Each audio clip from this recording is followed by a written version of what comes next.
기독교의 경전이 성경, 좀 두께가 있는 한 권 성경입니다. 이 한 권의 성경을 구약과 신약으로 나오고 구약을 또 나누고 신약을 나누고 그러면 책으로 구분을 하면 66권이 되고요. 66권을 장으로 구분을 해보면 1189장이 되고요. 요 장을 절로 구분을 해보면 31,102절이 됩니다. 성경에 또 사람이 많이 등장하는데 이름이 등장하는 경우가 대략 2,900명에서 3,400명 정도 되고요. 중복되는 이름도 있고 다른 이름도 나오고 그래서 그 정도 이름이 되고, 장소도 여러 곳이 나오는데 구체적으로 지명이 나오는 곳이 대략 1,200곳에서 1,500곳 정도라고 합니다.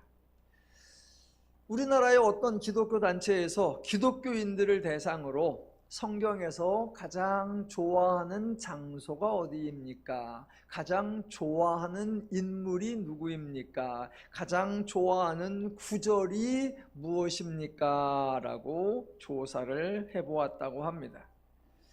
어느 기관이 조사했는지 잘 모르고요. 언제 했는지도 잘 모르고 신뢰도가 있느냐 잘 모릅니다. 그냥 조사해서 발표된 겁니다.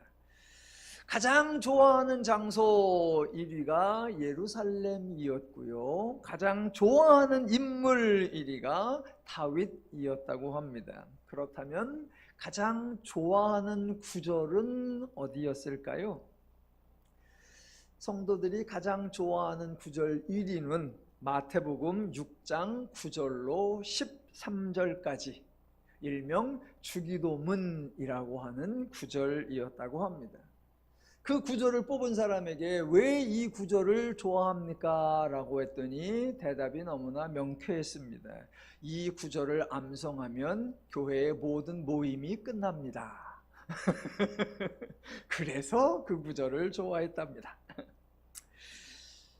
주중에 지방에도 있었고 또 몇 명의 목사님과 약간 모임을 가진 적이 있습니다. 그래서 서너 명의 목사님이 모여서 이렇게 대화를 하는데 그 중에 후배 목사님 한 분이 저에게 목사님 설교를 들어보았습니다 라고 해요. 기적 같은 일이에요. 목사가 다른 사람 설교 잘 안 듣습니다. 그런데 같은 지방에 있는 후배 목사님이 제 설교를 들었대요. 그래서 아이 고맙다고 그랬더니 하시는 말씀이, 목사님 설교는 다 결론이 똑같던데요? 본문이 어디든지 마지막에는 하나님의 은혜를 누리자 다 그거던데요? 그러길래 아이 설교를 잘 들었다고. 나는 그렇게 한다고. 그러면서 약간의 살을 붙여서 설명을 했습니다.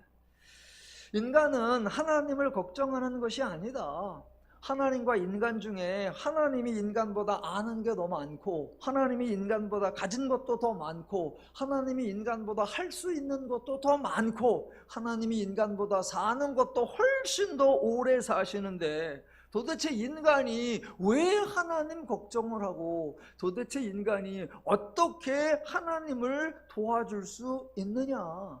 불가능하다. 그러니까 기독교는 인간이 하나님을 위해 드리는 것이 아니라 인간이 하나님의 덕을 보는 거다.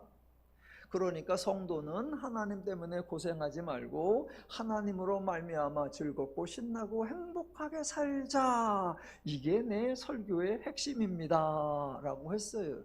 그랬더니 그 옆에 있던 선배 목사님이 이렇게 있다가 한마디 하십니다. 다 맞는 말 같은데 그래도 좀 싸가지가 없어 보이는데 그랬습니다. 그래가지고 다 같이 한참을 웃었습니다. 기독교는 매우 독특합니다. 기독교는 매우 다릅니다. 요즘 KBS 방송에서 공사 창립 대기획이라는 타이틀로 여러 종교들을 주제로 성물이라는 타이틀로서 특집 다큐멘터리를 이번 주부터 시작을 했습니다. 예고편이 떴길래 제가 한번 봤어요. 그랬더니 짜잔 음악이 나오면서 나레이션이 나오는데 이렇게 시작을 했습니다. 제가 받아 적었습니다. 아주 오래전부터 인간은 신에 가까이 닿기를 열망했다. 그리고 신은 온전히 자신을 드러내는 대신 영혼의 흔적을 남겼다. 인간 곁에 살아남은 징표, 성물, 누군가에겐 기적, 누군가에겐 구원의 힘이다. 그러면서 이제 기독교의 성물, 이슬람의 성물, 불교의 성물, 이렇게 성물을 주제로 한 4부에 의해서 앞으로 방송이 되나 봐요.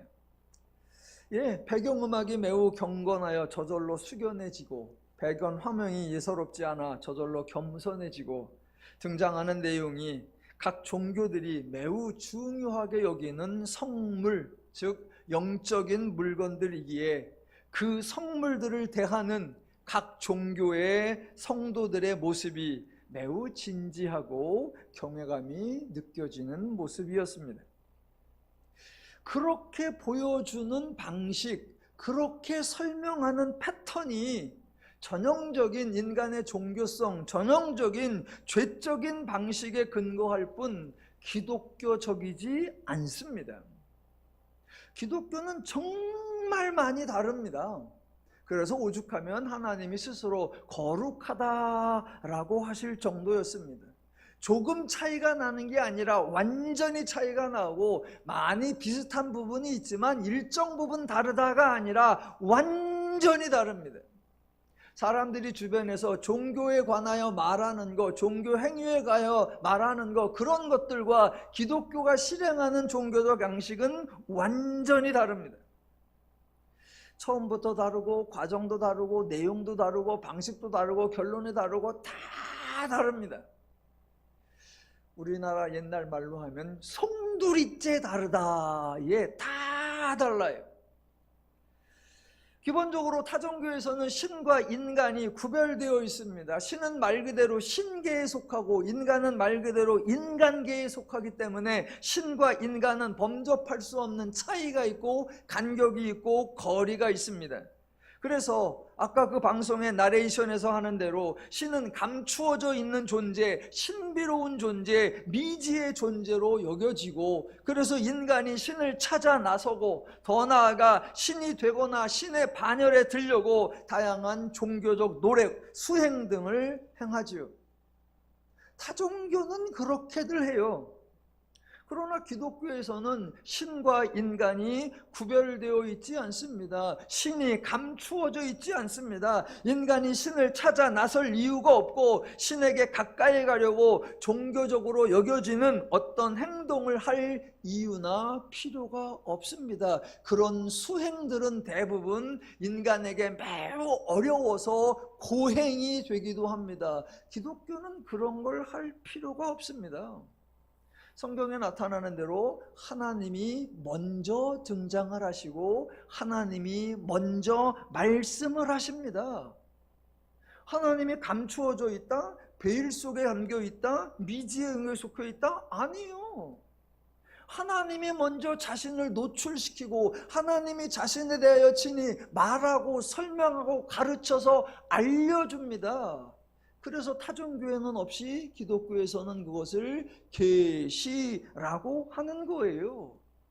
인간이 신을 찾아 나갈 일 없고요, 신에 대하여 연구하고 탐구할 일 없고요, 수행이나 고행할 어떤 명분도 없지요.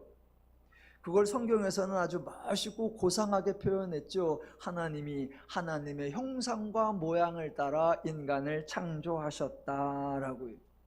그 표현이 하나님과 인간의 차이를 강조한 게 아니라 하나님과 인간의 동질성을 강조한 거예요.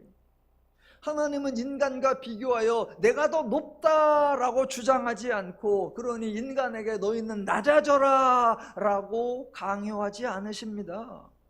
당연히 하나님이 하나님을 높이기 위한 어떠한 종교적 수단과 방법과 행위를 인간에게 지시하신 적이 없습니다. 이것도 성경에 아주 고상하게 표현되어 있죠. 하나님의 형상을 만들지 말라, 그리고 어느 형상에게든지 절하지 말라라고요.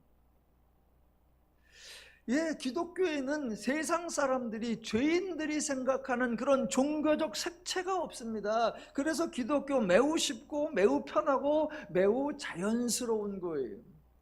저는 이 거룩한 기독교, 이 독특한 기독교가 정말 멋있는데, 하나님이 기독교를 정말 고상하게 만드셨는데 오늘날 이 기독교의 거룩성이 희석되어 있는 거, 그게 매우 속상합니다.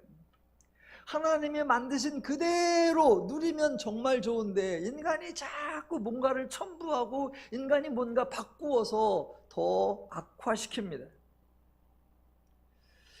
초기 기독교 때 복음서에서 예수님의 사역이나 말씀은 사람들이 깜짝 놀라는 거였고, 사도행전에서 초기 교회들이 사역하는 내용이나 방식 또한 사람들이 깜짝 놀랄 만한 거룩하고 독특한 거였습니다. 그러다가 기독교가 이제 로마의 국교가 되면서부터 많이 바뀌기 시작했습니다. 그전에는 기독교가 박해를 받던 종교였으니까 복음의 내용을 드러내는 것 말고는 특별히 기독교를 치장할 일이 없었습니다. 그런데 국교가 되고 나니까 이제부터는 신분과 역할과 태도가 기독교가 바뀌었어요. 박해받는 입장이 아니라 타 종교를 박해하는 입장이 되었고, 가능한 크고 높고 강한 모습으로 드러내려는 시도가 있었고, 섬기려는 자세보다는 섬김을 받으려는 모습이 나타나고, 은혜를 베푸는 기쁜 소식이 아니라 의무를 강요하고 상과 벌로 운영하는 법적인 종교처럼 변화되어 갔습니다. 원래 기독교에서 바뀌어가는 것 중에 하나 예를 들려면 바로 종교 종사자들, 교부들이나 사제들의 복장이었습니다. 예수님도 평상복 입었고요, 사도들도 평상복 입었었습니다. 그런데 언제부턴가 교부들이나 사도들이 이상한 종교적 복장과 종교적 장치와 종교적 도구들을 갖추기 시작했어요. 예, 그게 기독교가 국교화된 이후부터라고 합니다. 가운을 입고 머리에는 모자를 쓰죠. 이렇게 삼각형 3개가 있는 그런 모자를 쓰고 권위를 상징하는 지팡이를 듭니다. 예, 원래 없었던 건데 그런 것들이 국교화되면서 시작하고, 오늘날 카톨릭은 여전히 크고 화려하고 멋있고 웅장한 복장들을 갖춥니다. 이러한 복장들의 원조가 원래는 로마였다고 합니다. 로마의 권세자들이 자신들의 권위를 강조하려고 일반인이 평상시에 전혀 입지도 않고 걸치지도 않고 소유하지도 않을 독특한 복장과 도구를 도입했는데, 서로마가 망하고 로마의 행정 질서가 어지러울 때, 그 당시에 기독교가 국교화되어 있어서 교구가 편성되어 있고 지역마다 사제가 있어서 로마의 망한 그 행정 제도를 잠시 대체할 수 있는 기관이 교회였어요. 그래서 교회가 교회의 역량을 넘어서 국가의 행정을 할 수 있는 그런 역할을 떠맡고, 그러다 보니까 사제들이 그러면 우리도 로마의 지배자들이 했던 것처럼 우리의 복장과 우리의 도구와 우리의 장치도 좀 멋있게 하자라고 해서 그런 복장 시스템이 만들어졌다고 합니다. 그래서 중세까지 그런 복장이 쭉 이어져 오다가 여러분이 알다시피 종교개혁이라는 것이 있었는데, 종교개혁자들이 이렇게 보니까 사제들이 원래는 기독교가 예배를 드렸는데 카톨릭에서 예배가 아니라 미사, 즉 제사가 돼버렸어요. 그래서 사제들이 제사를 집행하는 제사장 역할을 하고 있어요.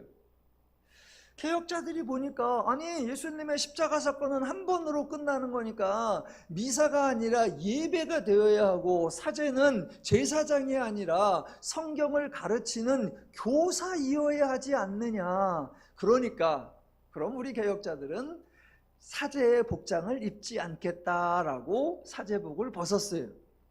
그래 놓고 그러면 우리의 역할이 교사니까 뭐 어떻게 할까라고 하다가, 그 당시에 일반 대학에서 학생들을 가르치던 교수들이 입는 복장이 있었어요. 그게 까만색 가운이었어요. 그래서 개혁자들이 우리는 가톨릭에서 미사, 제사를 집전하는 사제가 아니라 성경을 가르치는 교사이니까 사제복을 거부한다. 그러면서 까만 가운을 입은 거예요. 앞으로 개혁가들은 까만 가운을 입는다라고 정한 게 아니라 저것을 거부한다라는 의미였는데, 이게 또 까만 가운을 입다 보니까 이제 목회자는 까만 가운을 입는다, 성도는 입지 못하고 안수받은 사람만 까만 가운을 입고 성경 교회에서 예배 인도할 때는 까만 가운을 착용한다, 이런 또 엉뚱한 법이 만들어진 거예요. 저는 개혁가들의 그런 사상을 본받아서 가운 안 입습니다. 예전에 전도사 때 이제 신혼 초니까 생활도 좀 많이 곤고하고 그러니까 이제 옷도 뭐 맨날 하나 입고 막 입는데 넥타이를 자주 갈고 이것도 조금 버겁고 그러니까 안사람하고 협의해가지고 그러면 아예 로만 샤스를 하얀색 기독교 서점에 가서 그걸 서너 개 사자. 그러면 그 넥타이 걱정을 꺾고 허구한 날 그것만 입으면 되지 않냐? 그러면 세상 편하지 않냐? 그래가지고 로만 샤스를 딱 샀어요. 그래가지고 입고 교회를 갔습니다. 그 교회에 어느 선배 목사님이 오셨는데 저를 이렇게 보더니 목사님이세요? 그러길래 아니요, 저 전사예요. 그랬더니 전도사가 왜 그걸 입어? 못 입게 했어요. 그래서 그거 못 입었어요. 치사하게. 예, 그러니까 하나님이 만드신 원래 자유롭고 부담스럽지 않고 편안하고 종교성이 없고 너무나 좋은 건데 인간들이 자꾸 개입하면서 망쳐놔요. 자, 오늘 본문에서도 기독교는 이렇게 다르구나 라고 하는 기독교의 특성이 잘 담겨 있습니다. 한번 저하고 점검해 보겠습니다. 자, 인간이 죄인이 되었으니까 이 죄인에 대하여 죄인이 이런 모습이고 이런 행동이고 이런 상태고 이런 수준이고 이런 상황이다 라는 소개가 창세기 6장에 여러 번 나옵니다. 자, 제가 읽어볼 텐데 죄인의 특징이 무엇인지 한번 유의하면서 읽어보시기 바랍니다. 먼저 6장 5절, 여호와께서 사람의 죄악이 세상에 가득함과 그의 마음으로 생각하는 모든 계획이 항상 악할 뿐임을 보시고, 11절, 그때에 온 땅이 하나님 앞에 부패하여 포악함이 땅에 가득한지라. 12절, 하나님이 보신즉 땅이 부패하였으니 이는 땅에서 모든 혈육 있는 자의 행위가 부패함이었더라. 13절, 하나님이 노아에게 이르시되 모든 혈육 있는 자의 포악함이 땅에 가득함으로입니다. 예, 죄인이니까 죄인들의 마음, 죄인들의 행동에 대하여 죄악, 악, 부패, 포악 이런 표현이 반복되어 있습니다. 제가 읽은 구절 중에 또 하나 반복되는 게 있어요. 표현은 조금 다른데 의미상으로 같은 내용이 계속 반복됩니다. 5절 보세요. 가득함, 모든, 항상 나오고요. 11절 온, 가득한지라 라고 나오고요. 12절 모든 나오고요. 13절 모든, 가득함으로, 이런 것들이 반복됩니다. 지금 이게 뭘 강조하냐면 전체라는 거예요. 전부 다라는 거예요. 예외가 없고 별도의 구별이 존재하지 않는다라는 겁니다. 아담이 범죄한 후 모든 사람이 죄인이 되었습니다. 이제 인간 중에 예외가 없이 모두가 같은 처지, 같은 상황, 같은 마음, 같은 태도, 같은 인식, 같은 행동이라는 겁니다. 아담의 후손에서 갑자기 가인의 계열과 셋의 계열이 나누어집니다. 아니요, 불가능해요. 아담의 계보에서 갑자기 에녹은 예외가 되는 거 아니고요. 아담의 계보에서 갑자기 노아, 특별히 신사람 아니요, 없습니다. 모두가 다 똑같다는 거예요. 에녹에게서 하나님과 동행할 수 있었던 에녹만의 특징, 에녹의 선함, 에녹의 신실함 발견할 수 없는 겁니다. 노아에 대하여 의인이요 당대의 완전한 자라고 소개했지만 오직 노아만 달랐습니다. 오직 노아는 의로웠습니다. 노아는 부정함이 없었기에 하나님이 노아를 택하신 겁니다 라고 노아를 칭찬할 수 없다는 거예요. 누가 죄를 짓냐? 모든 혈육 있는 자가. 어디가 악하냐? 온 땅이. 언제 부패하느냐? 항상. 얼만큼 죄를 짓느냐? 가득하더라. 예, 죄인이, 존재가 죄인이 되었기에 생각이 죄가 되고 행동이 죄가 되고 모든 게 죄로 가득하더라 라는 겁니다. 성경에 하나님이 계속해서 사람을 선택하는 이야기가 나오지요. 에녹 또는 노아, 앞으로 아브라함, 이삭, 야곱, 요셉, 다윗, 하나님이 사람을 선택하는 이야기들이 나옵니다. 그때마다 사람들이 질문하는 게 그거죠. 하나님이 왜 그 사람을 선택했을까? 안타까운 건 그때마다 기독교가 바보 같은 대답을 해왔습니다. 그 사람은 달랐어. 그 사람은 순종했었어. 그 사람은 거룩했어. 그 사람은 믿음이 있었어 라고 그 사람을 강조하더란 말입니다. 핵심은 전혀 그렇지 않습니다. 하나님이 무슨 사역을 하실 때 하나님이 왜 그렇게 하셨을까라고 궁금해한다면 그 대답은 사람에게서 찾는 것이 아니라 언제나 하나님에게서 찾아야 합니다. 그 사람이 의로웠기 때문이다 라고 대답하는 것이 아니라 하나님이 인간을 사랑하셨기 때문이다 라고 하나님의 근거를 두어야 합니다. 출애굽기 할 때 살펴보았었는데 하나님이 애굽에서 10가지 이적을 행하신 적이 있어요. 그럼 사람들이 또 질문을 합니다. 하나님이 애굽에서 왜 10번이나 재앙을 내리셨지요? 그랬더니 대답을 이렇게 하죠. 애굽이 이스라엘을 압제하고 강포하여 노예를 시키고 힘들게 하니까 그들의 패역함을 보시고 하나님이 애굽에 징계를 내린 거야. 그것도 10번씩이나. 그렇게 대답하면 큰일 납니다. 나중에 솔로몬과 다윗 시대에 이스라엘이 주변 나라 다 정복해서 그들을 노예로 삼고 그들에게 조공을 받고 그들을 압제했었어요. 그러면 하나님이 이스라엘에도 10번 이상의 재앙을 내렸어야 합니다. 왜 10가지 재앙이 아니라 10가지 이적을 행하셨을까?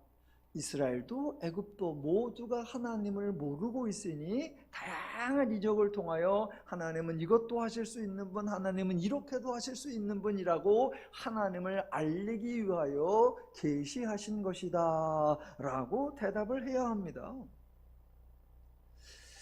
이스라엘에 이세라고 하는 사람이 있었는데 그 집에 아들이 8명이나 있었다. 그런데 하나님은 왜 하필 그 중에 막내 아들 다윗을 택하여 왕으로 세웠을까? 장자 엘리압도 있고 차자 아비나답도 있는데 부모도 주변 사람들도 다 장자나 차자가 왕이 될 만하다라고 생각할 때에 하나님은 왜 굳이 아버지도 기대를 갖지 않고 주변 사람도 기대 갖지 않는 막내를 왕으로 세웠을까? 다윗은 온유했고 다윗은 감성적이었고 다윗은 용감했다. 그런 대답을 하는 게 아니죠. 사람들 기준에 사람들 보기에는 첫째나 둘째가 왕 같으면 좋겠다. 왕을 잘할 것 같다. 대신 막내는 자격이 없어 라고 사람들이 전혀 기대하지 않는 그를 택하여 하나님은 그런 사람을 통해서도 하나님의 역사를 이루실 수 있다라는 걸 보여주려고 다윗을 택한 거. 대답이 그렇게 가야 합니다. 사람 중에는 하나님이 보시기에 자격과 기준과 조건을 갖춘 자가 없습니다. 기독교에는 사람 중에 구별된 사람, 성인 존재하지 않고요. 직분 중에 구별된 직분, 성직 없고요. 구별된 장소라는 성소 없고요. 구별된 건물이라는 성전 없고요. 구별된 물건이라는 성물 없습니다. 그러니까 기독교에서는 비교가 가능하지 않고, 비교가 없으니까 우열이나 차등이 만들어지지 않는 겁니다. 하나님 앞에서 인간은 다를 수가 없어요. 다를 수가. 물론 각 사람이 성격이 다르고 능력이 다르고 소질이 다르고 개성이 다르고 재주가 다르고 성품이 다르고 다 다르지요.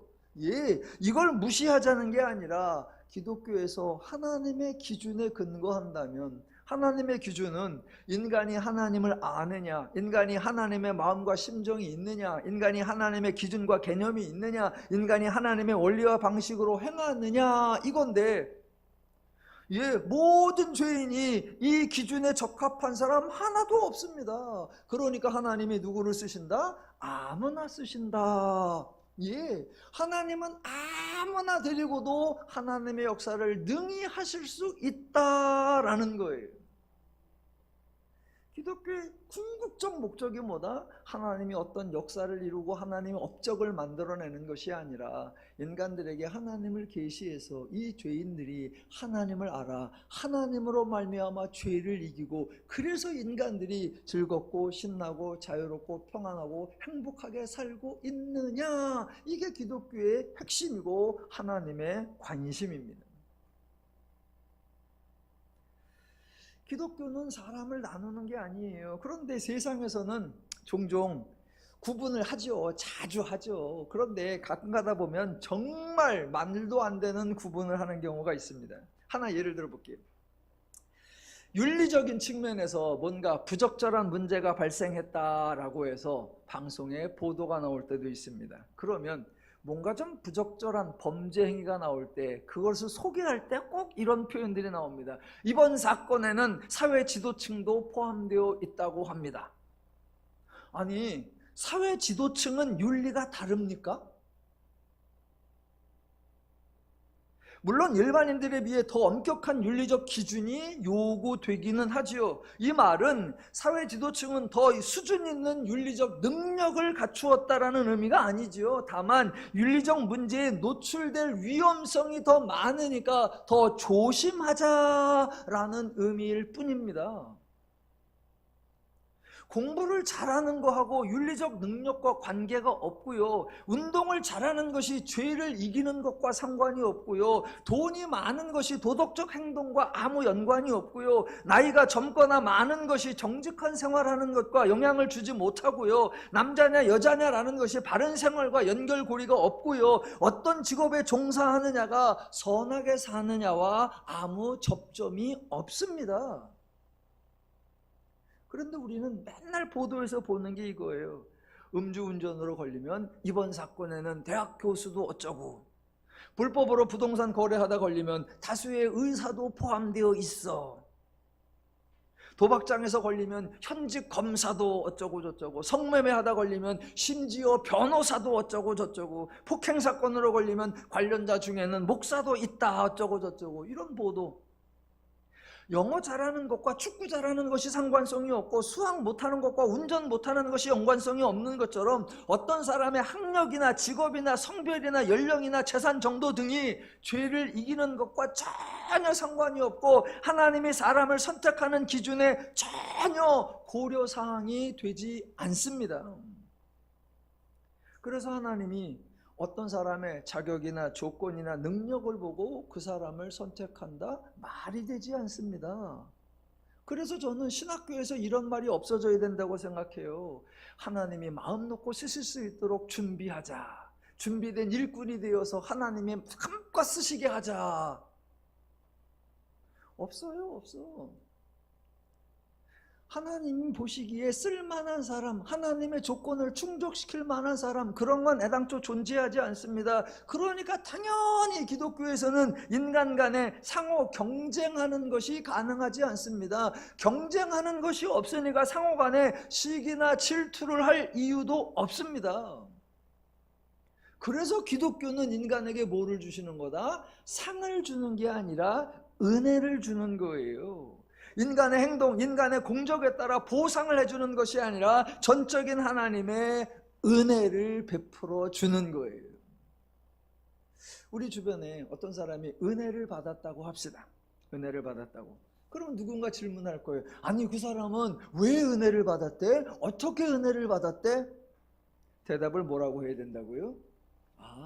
그 사람이 은혜가 필요한 것을 보시고 하나님이 그 사람을 긍휼히 여겨서 그 사람을 도와 그 사람이 행복해지도록 하기 위해서 하나님이 은혜를 주셨다. 이렇게 대답해야 합니다. 하나님이 은혜를 주시고 나서 인간에게 묻는 것은 딱 한마디예요. 평안하냐? 하나님이 인간을 도우시고 묻는 건 현재는 한마디입니다. 행복하냐? 하나님으로 인해 평안하시고 하나님으로 인해 행복하시기를 주님의 이름으로 축원합니다. 자, 오늘 본문에서 인간이 행동을 하면 당연히 저절로 아주 자연스럽게 결과가 임한다라고 말씀을 드렸습니다. 물론 시간적 차이가 날 수도 있고 양상의 변화가 있을 수도 있지만 행동의 결과가 임한다라는 것만은 분명한 사실입니다. 요즘은 아주 사소한 행동도 큰 결과가 될 수 있다라는 의미로 나비 효과라는 말도 널리 사용되고 있습니다. 자, 기본적으로 행동에 따른 자연스러운 결과인데 세상에서는 결과라는 말보다는 이런 행동을 했어 그래서 상을 받았대, 이런 행동을 했어 그래서 벌을 받았어, 행동에 대한 결과인데 세상은 결과라는 말보다는 상 또는 벌이라는 표현을 자주 쓰는 것 같습니다. 자, 여하튼 상이든 벌이든 본인의 행동에 따른 결과라는 의미에서는 자업자득이라고 하고요. 자업자득, 그런 결과가 나올 수 있는 원인을 본인이 제공했다라는 의미의 그런 결과를 자초했다라고 말하기들 하고요. 혹시 그러다가 망한 경우가 있으면 스스로 망했다, 자멸했다라고 하기도 하지요. 기독교에서는 또는 성경에서는 행동과 결과를 얘기할 때 결과라는 표현보다는 열매라는 조금 독특한 표현을 씁니다. 그 사람이 이런 행동을 했더니 하나님이 상을 주셨어, 이런 행동을 했더니 하나님이 벌을 주셨어 라고 말하지 아니하고 이렇게 행동하면 이런 열매가 오고 이렇게 행동하면 이런 열매가 오느니라. 육체의 행동을 하면 육체의 열매가 맺어지고 성령을 따라 행하면 성령의 열매가 임한다라고 결과라고 합니다. 저는 아주 멋있는 표현, 재미있는 표현이라고 생각합니다. 성경이 그렇게 표현하는데 오늘날 기독교에서는 열매, 결실이라는 것보단 계속해서 하나님이 상 주셨어, 하나님이 벌 주셨어 라고 하나님이 뭔가를 한 것처럼 말하려고 합니다. 그러면서 하나님을 두려워해야 한다라고 으름장을 놓기까지 합니다. 저는 그게 하나님에 대한 심각한 오해요, 왜곡이라고 생각합니다. 자, 창세기 오늘 본문까지 인간의 행동과 결과, 인간의 행동과 열매가 어떻게 나왔는지 세 번만 점검해 볼게요. 첫 번째, 창세기 3장에서 아담과 하와가 선악을 알게 하는 나무의 열매를 따먹는 죄를 행했습니다. 그 결과, 그 열매가 맺어졌죠. 인간이 하나님에 대하여 죽었죠. 다른 표현으로 인간이 하나님의 형상을 상실했죠. 또 다른 표현으로 인간이 죄인이 되어 버렸습니다. 그게 결과예요. 그게 열매예요. 그게 인간이 당한 최고의 비극, 최대의 불행입니다. 이미 그 결과가 나타났기에 하나님이 그에게 별도의 추가의 징계나 형벌을 내리지 않습니다. 그런데 기독교에서는 아담과 하와가 죄인이 되었다라는 이 사실보다 창세기 3장 16절에 하나님이 여자에게 이르시되 너희가 임신하는 고통과 해산하는 수고를 더하리라, 이 말 17절 이하에 남자에게 하신 말씀, 너희가 땀을 흘려야 소산을 먹을 수 있다, 이 말씀을 하나님의 징계, 하나님의 형벌이라고 훨씬 더 강조를 합니다. 죄인이 되었다라는 게 가장 큰 비극인데 그 죄인이 되었다라는 것보다 하나님이 벌 주셔서 임신과 해산의 고통과 먹고 살아야 하는 수고를 해, 이게 더 큰 것처럼 말을 해요. 아니요, 그 하나님의 말씀은 인간에 대한 징계가 아니고 인간에 대한 하나님의 추가적 형벌이 절대로 아닙니다. 너희가 죄인이 되어서 앞으로 너희에게서 발생하는 일들에 대하여 너희가 그런 식으로 생각하고 그렇게 반응할 거다라고 하나님이 알려주신 것뿐입니다. 창세기 4장으로 와볼까요? 가인이 동생 아벨을 쳐 죽였습니다. 그런데 이번에는 하나님이 가인에게 어떤 징계나 어떤 형벌도 내리지 않습니다. 왜요? 평상시 사람들 말대로 하면 아니 열매 하나 따먹은 것보다 사람 생명 쳐 죽인 게 훨씬 더 크잖아요. 그러면 가인에게 10배, 100배 더 무겁고 더 잔인한 형벌 내리셔야 하잖아요. 성경에는 하나님이 가인에게 형벌을 내렸다라는 거 없습니다. 그래도 가인은 이미 동생을 쳐 죽인 행동에 대한 결과를 받았지요. 열매가 임했지요. 어떤 열매요? 불안함과 두려움이지요. 그래서 하나님 앞에 나와서 호소합니다. 내가 살아가기가 너무나 힘듭니다. 내가 나가서 누구를 만나면 누군가가 나를 쳐 죽일 것 같아서 내가 꼼짝달싹을 못하겠고 결코 살아가기가 너무너무 버겁습니다. 여러분, 이게 더 심한 결과예요. 이게 더 힘든 거예요. 예전에도 한번 말씀드린 적이 있는데 여러분 경험해 보셨잖아요. 어떤 내가 실수를 하고 어떤 잘못을 했을 때 아직 들통이 나지 않았어. 그래서 적합한 징계를 받지 않았어. 그런데 이미 잘못을 하면 그때부터 뭐예요? 불안하고 제가 제일 싫어하는 게 눈치 보는 거. 내가 지금 들켰나 안 들켰나, 상대방이 내가 잘못한 걸 알고 있나 모르고 있나, 알면서도 지금 모르는 척하는 건가, 진짜로 몰라서 저러고 있는 건가, 내가 먼저 밝혀야 되는가, 모르니까 그냥 넘어가야 되나, 매 순간 그것 때문에 고민하고 저거 지금 여러분 이거 어떻게 살아요? 제가 주중에 나름대로 성실하게 삽니다. 교회 와서 근무 시간을 지켜가면서 초과 근무해가면서 제가 출퇴근부 도장은 안 찍어도 제 나름대로는 아주 성실하게 해요. 그런데 예를 들어 한 주간 동안 좀 아주 나태하게 살았다, 아주 게으르게 살았다 그러면 주일날 설교할 때 여러분 보기가 민망해요. 여러분은 열심히 사는데 나만 나태하게 살아. 그러면 설교를 여러분은 눈을 못 봐, 허공을 봐. 이게 얼마나 힘들어요. 지금 가인에게 하나님이 채찍질을 하지 않아도 가인은 사람들이 만나면 나를 죽일까요? 예, 하나님은 별도의 징계나 별도의 형벌 주지 않아도 됩니다. 자, 오늘 본문 창세기 6장. 사람들은 인간이 죄를 행하고 그 결과가 임한다 이것보다 하나님이 심판하고 하나님이 징계를 준다라고 오해해요. 그게 7절이에요.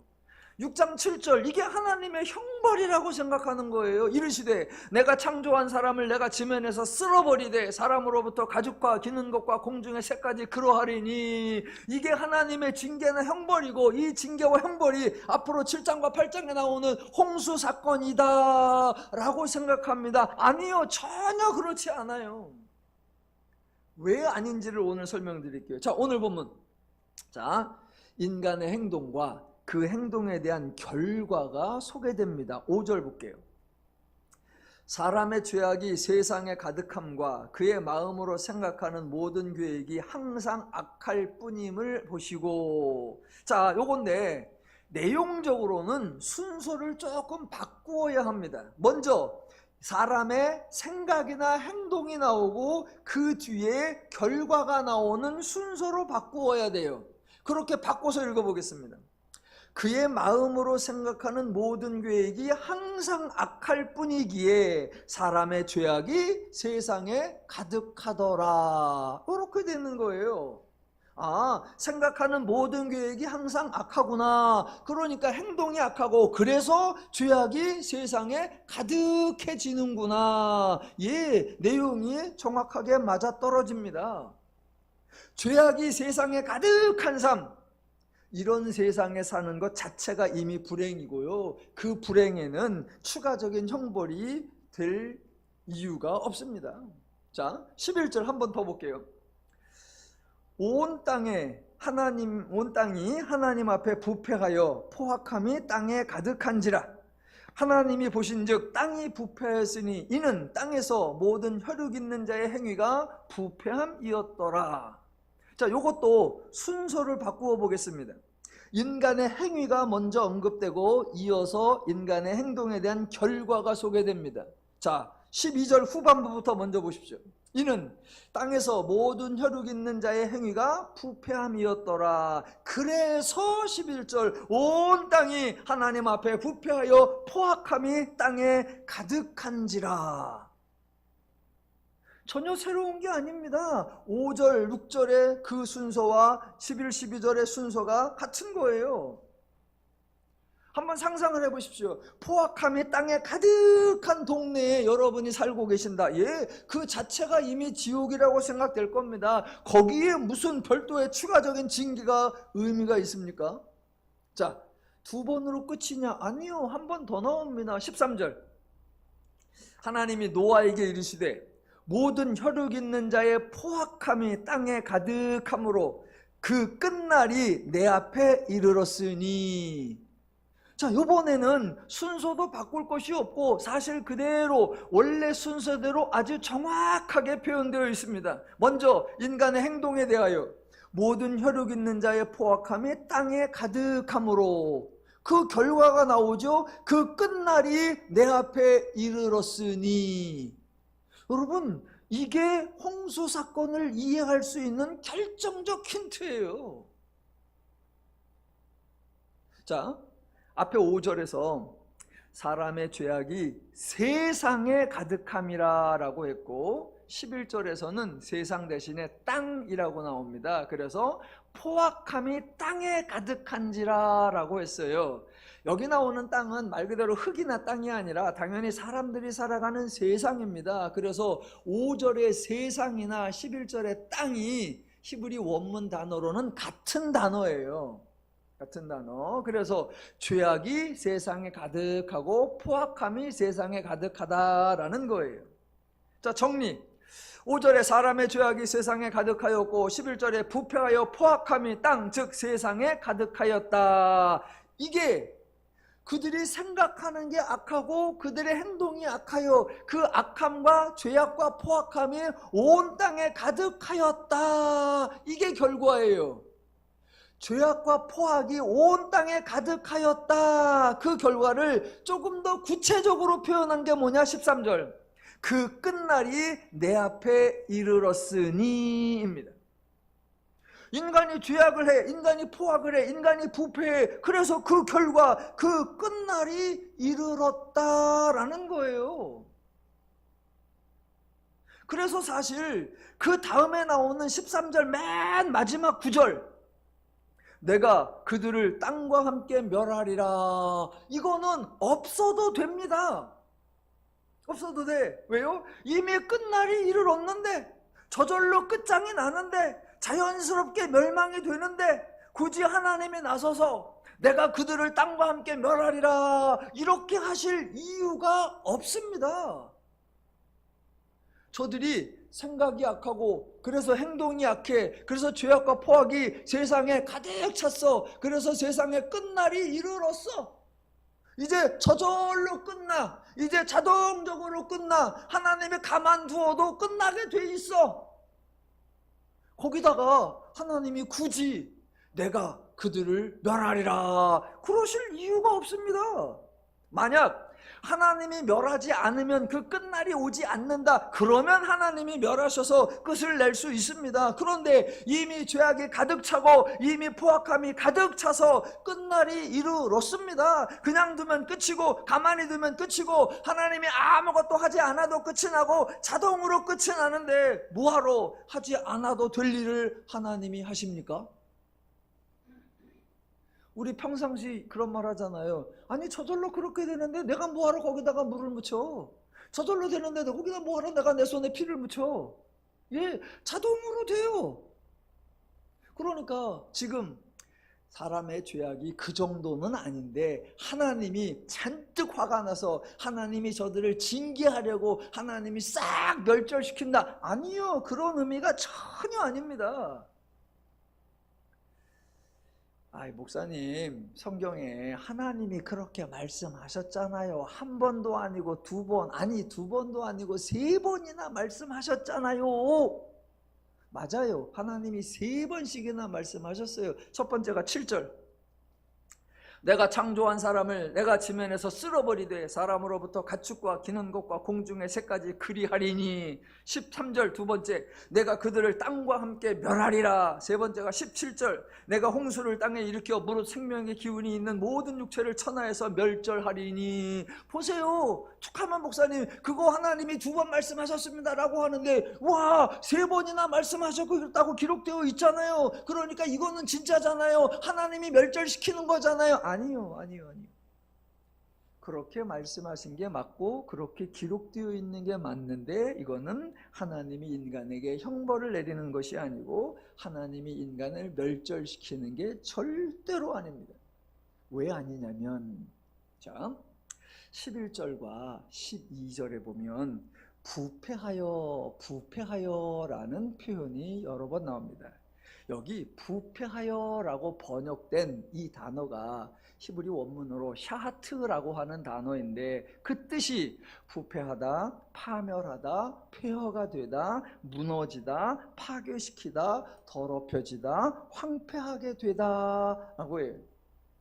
그러니까 지금까지 설명드린 대로 인간의 죄악이 세상에 가득하고 인간의 포악함이 땅에 가득하여 이미 세상과 땅이 부패하여 지고 있어요. 즉 세상이 무너지고 있고 파괴되고 있고 황폐화되고 있어요.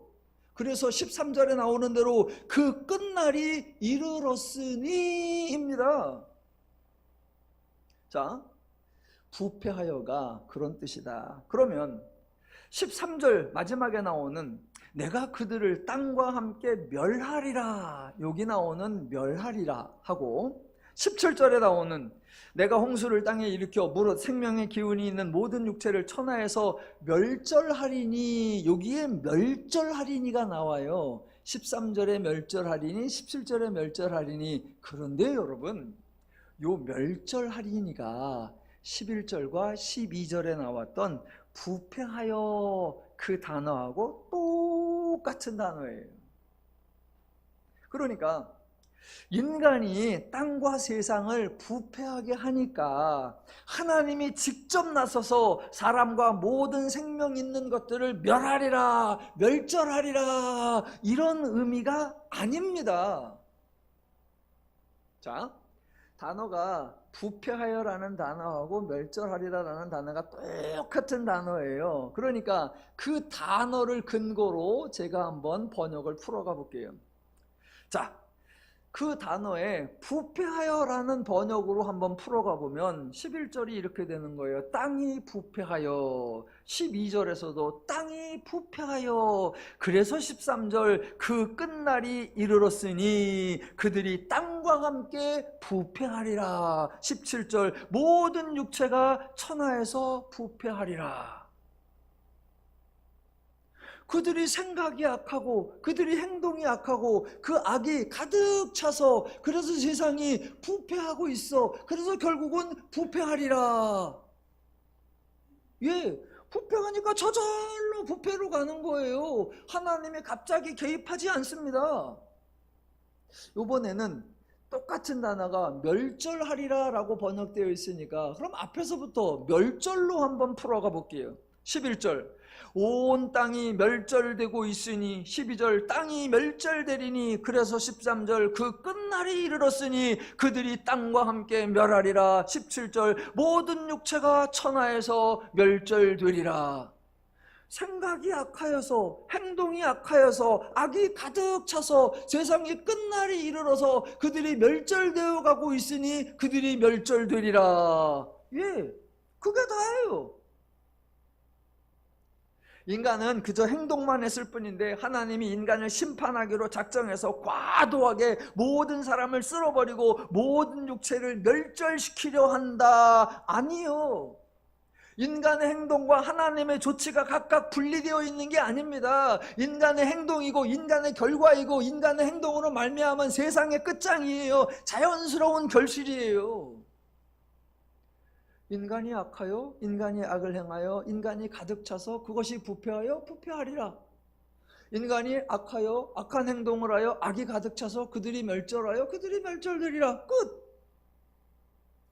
예, 하나님이 개입하지 않아도 저절로 그렇게 당연하게 결실로 당연하게 열매로 가는 거예요.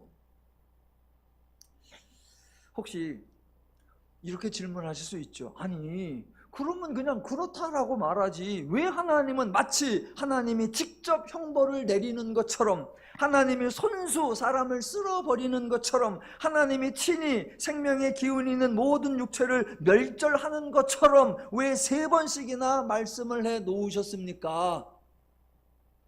여러분, 그거 아주 간단해요. 아주 간단해. 실상은 여러분도 일상에서 이런 식으로 표현을 자주 해요. 성경에 나오니까 너무 경건하게 받아들여서 그렇지 우리가 일상에서 자주 이런 표현을 씁니다. 하나 예를 들어 볼게요. 어느 날 자녀 하나가 무슨 바람이 들었는지 이번에는 제가 식물을 좀 키워보고 싶습니다. 그러더니 화분을 한 5개 싹 사와가지고 양지바른 베란다에 이렇게 놓았어요. 아이고, 제가 웬일이래, 식물을 다 키워보겠다고 지돈 들여서 화분을 사와가지고 저렇게 해놨네. 좋아요. 그래, 잘 키워봐라. 그랬는데 며칠 지나가더니 마음이 싹 바뀌었는지 식물을 방치를 합니다. 봄이라고 날씨 따뜻하지만 가끔 또 하루는 갑자기 추워지는 날 있잖아요. 그러면 베란다에 놨는데 갑자기 날이 추워질 것 같다. 그러면 그런 날은 안으로 들여놔야죠. 그래서 온도를 유지해 줘야죠. 또 그렇게 사다 놨으면 2, 3일에 한 번씩 물을 줘야죠. 그래야 그 식물이 화분 속에서 살아가지요. 그런데 사올 때는 식물을 키워보겠다고 여러 개를 사다가 쫙 늘어놓는 것까지는 좋았는데 한 일주일 지나고부터는 마음이 확 변했어. 화분을 바라보지도 않아. 식물을 돌보지도 않아. 식물에 대한 마음이 변하여 방치가 가득하더라. 늘 무관심하더니 식물이 썩어감이 가득하더라. 아니, 돌봐야지. 온도도 맞춰주고 물도 주어주고 돌봐야지. 그런데 신경을 안 써. 그러니 어느 날부터 식물이 비실비실해져. 잎도 말라가고 흙을 보니까 화분의 흙도 말라가. 그 밑에서 뿌리가 도무지 살지를 못해. 그리하여 식물이 고사되어 가더라. 그 끝날이 이르렀으니. 회생이 불가능한 상태입니다. 자, 그때 엄마가 한마디를 하죠. 야, 너 화분 키운다고 갖고 왔잖아. 그러면 화분 관리를 해야지. 왜 화분 관리를 안 해? 이미 화분에 식물이 다 죽어가고 있잖아. 너 내가 이거 싹 뽑아서 갖다 버린다? 여러분, 엊그제도 그 말을 했고 오늘도 그 말을 했고 내일도 그 말해. 그런데 자식놈은 하는 짓이 똑같습니다. 안 돌봐. 다음날 보니까 아니나 다를까 식물이 죽었습니다. 엄마가 뽑아서 갖다 버렸습니다. 그 다음날 아침에 자녀가 딱 나와보니까 화분도 없어졌고 식물도 없어서. 그러면 그때 자식놈이 갑자기 큰 소리를 칩니다.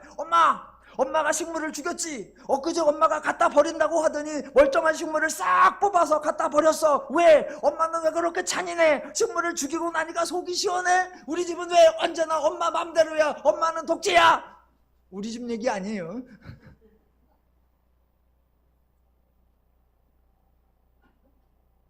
자식놈이 그렇게 얘기해요. 경험 많으시잖아요. 이렇게 표현하고 이렇게 주고받는 거 많아요. 지금 하나님 하신 말씀이 어떤 상황에서 어떤 심정으로 어떤 의미로 하신지 이해가 되실 겁니다. 결코 하나님의 심판이 아니고 결코 하나님의 형벌이 아니고 결코 하나님이 멸절시키는 게 아니고 절대로 하나님이 저주하는 게 아닙니다. 도리어 하나님이 인간에게 간절히 주의를 하고 하나님이 인간에게 계속하여 조심을 시키고 인간에게 호소하는 하나님의 간절한 절규입니다. 너 그렇게 악해서, 너 그렇게 부패해서, 너 그렇게 멸절돼. 너 그렇게 포악해서, 그렇게 관용해서, 너 그 앞에 부패하여, 너 그렇게 끝날이 이르러, 너 그대로 가면 그렇게 다 사라지는 거야. 하나님이 안타까워하는 거고, 제발 살아나야 할 텐데 호소하는 거고, 하나님의 절규예요. 절대로 딱 보니까 너는 글렀어, 하늘씨 틀렸어, 내가 너 같은 놈들 싹 쓸어버리고 내가 새로 짓고 말지, 너 같은 놈을, 그런 패턴이 전혀 아니란 말입니다. 그런데 우리는 하나님이 쓸어버린다고 했다, 하나님이 멸하리라라고 했다, 하나님이 멸절하리라라고 하셨다, 그러니까 이것은 하나님의 징계고 하나님의 심판이고 하나님의 형벌이다. 아니요, 아니요.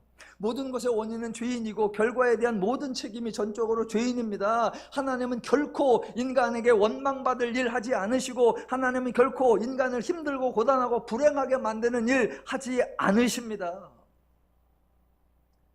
더 나아가 볼까요? 마지막으로, 죄인들은 잘되면 자기 공로다라고 주장을 하고, 잘못되면 하나님 탓이다라고 하나님 원망을 합니다. 그때 하나님은 죄인들이 행하는 그 비난과 원망을 하나님이 다 들어주십니다.